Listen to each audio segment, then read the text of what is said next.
This is the STIHL 076, a 101cc torque monster from the early 80s. Built like a tank, 7 horsepower, and no chain brake, it's not for the faint of heart.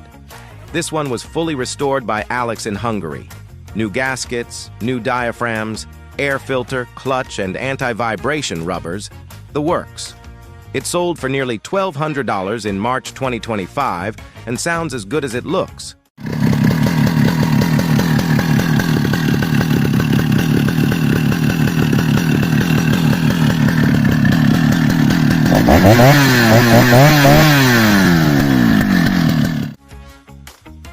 Massive power built to mill and perfect for big bar setups. The STIHL 076. Old school muscle, still making noise.